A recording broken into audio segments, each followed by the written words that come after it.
नमस्कार दोस्तों।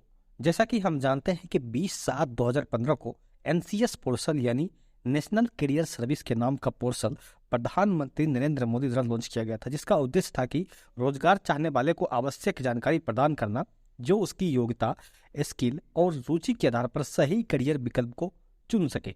इस पर बहुत सारे एम्प्लॉयमेंट अपॉर्चुनिटीज जैसे कि career counselling, vocational guidance, information on skill development courses, apprenticeship, internship इत्यादि के बारे में दिया गया है। आपको जिस भी क्षेत्र में रुचि और स्किल है, इस पोर्टल पर जॉब के लिए अप्लाई कर सकते हैं।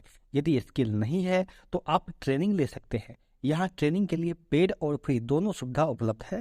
फ्री ट्रेनिंग के लिए टीसीएस यानी टाटा कंसल्टेंसी सर्विस लिमिटेड को ऐड किया गया है, जो corporate etiquette, writing effective email, creating effective presentation, corporate telephone etiquette जैसी ट्रेनिंग बिल्कुल फ्री देती है। इतना ही नहीं, यहाँ माइक्रोसॉफ्ट इंडिया भी है जो डीजी सक्षम द्वारा लोगों को फ्री में ट्रेनिंग देती है। यही कारण है कि युवाओं के स्किल डेवलपमेंट और एम्प्लॉयमेंट को बढ़ाने के लिए मोदी सरकार लगातार कदम उठा रही है। एनसीएस यानी नेशनल करियर सर्विस पोर्टल पर युवाओं के लगातार बढ़ते विश्वास और उपस्थिति को देखते हुए ministry of labour and employment जल्द ही इसका नया और एडवांस्ड वर्जन एनसीएस 2.0 लाने वाला है। इस पोर्टल से देश भर के एम्प्लॉयर्स, नौकरी तलाशने वाले युवाओं के साथ ही रोजगार से जुड़ी सेवाएं देने वाली अन्य पोर्टल को जोड़ने की तैयारी है। यानी जहां एनसीएस 1 में कुछ गिनती के ही रोजगार देने वाले पोर्टल जुड़ी हुई थी, वहीं पर 2.0 में बहुत सारे पोर्टल को जोड़ने का प्लान है, जिससे रोजगार पाने वाले की संख्या में वृद्धि की जाएगी। इतना ही नहीं, इसमें और भी मुफ्त ट्रेनिंग देने वाली कंपनियों को जोड़ा जाएगा, जिससे लोगों को ज्यादा ऑप्शन मिल सके।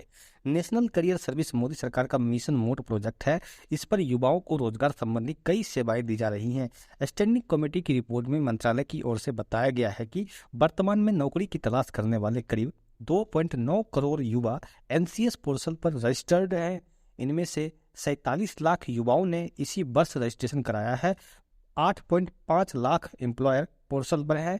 इसी तरह एनसीएस पर हायर मी और नौकरी.com जैसे प्राइवेट पार्टनर के अलावा सरकार की रिक्रूटमेंट एजेंसियां, यूपीएससी, एसएससी, रेलवे भर्ती बोर्ड आदि भी जुड़े हैं। वोकेशन पोर्टल से एनसीएस पोर्टल को जोड़ने के बाद एक वर्ष में 6.4 लाख एमएसएमई भी इससे जुड़ गई हैं। इनके माध्यम से युवाओं को रोजगार भी दिया जा रहा है, लेकिन अभी इस पोर्टल से युवाओं को चिन्हित करने या नौकरी देने का पूरा डाटा उपलब्ध नहीं हो पाता है।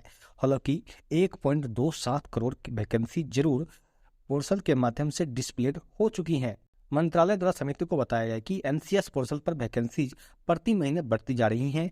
अब सरकार एनसीएस 2.0 लेकर आ रही है। जिस तरह से यूपीआई एक प्लेटफॉर्म हुआ, उससे अलग अलग पोर्टल एपीआई के द्वारा इंटीग्रेशन कर सकते हैं, उसी तरह एनसीएस 2.0 होगा। रोजगार संबंधी के कई पोर्टल इस पोर्टल से जुड़ने से जॉब सीकर और एम्प्लॉयर्स को ज्यादा अवसर मिल सकेंगे। यहाँ कुछ ऐसे बिजनेस आइडिया भी दिए गए हैं, जैसे कि देश का पैकेजिंग उद्योग 15 से 17% की दर से वृद्धि कर सकता है और इस क्षेत्र में जिला स्तर पर जॉब क्रिएशन करने की संभावना है। इस उद्योग से जुड़े विशेषज्ञों का कहना है कि घरेलू कंपनियों को प्रत्येक जिले में पैकेजिंग यूनिट लगाने के लिए प्रोत्साहित करना चाहिए। एशियन पैकेजिंग कांग्रेस में शनिवार को इंडियन इंस्टीट्यूट ऑफ पैकेजिंग के निदेशक प्रोफेसर तनवीर आलम ने कहा है कि हाल में पैकेजिंग से जुड़ी सभी वस्तुओं की मांग बढ़ी है और इस क्षेत्र में रोजगार की अपार संभावनाएं हैं। एसटीपीआई यानी software technology parks of India के डायरेक्टर जनरल प्रवीण कुमार का कहना है कि देश में विफल होने वाले स्टार्टअप्स की संख्या में धीरे धीरे कमी आ रही है। उन्होंने कहा कि स्टार्टअप्स को सरकारी कदमों के बारे में जागरूक करने और युवाओं को स्टार्टअप्स के बारे में बताने के लिए जागरूकता अभियान चलाने की आवश्यकता है। उन्होंने कहा कि मैं कई सरकारी कॉलेजों में जाता हूं, लेकिन वे स्टार्टअप्स और एसटीपीआई के बारे में कुछ नहीं जानते हैं। ऐसे में दोस्तों, यदि आपको एनसीएस पोर्टल और एसटीपीआई के बारे में जानना है तो डिस्क्रिप्शन में लिंक दे दिया गया है, वहां से आप आराम से विजिट कर सकते हैं वेबसाइट को। यदि दोस्तों यह वीडियो आपके काम आए तो इस वीडियो को लाइक कर दीजिए। यदि आपको इसी तरह की वीडियो देखनी है तो इस चैनल को सब्सक्राइब कर लीजिए। तो मिलते हैं अगले वीडियो में, तब तक के लिए धन्यवाद।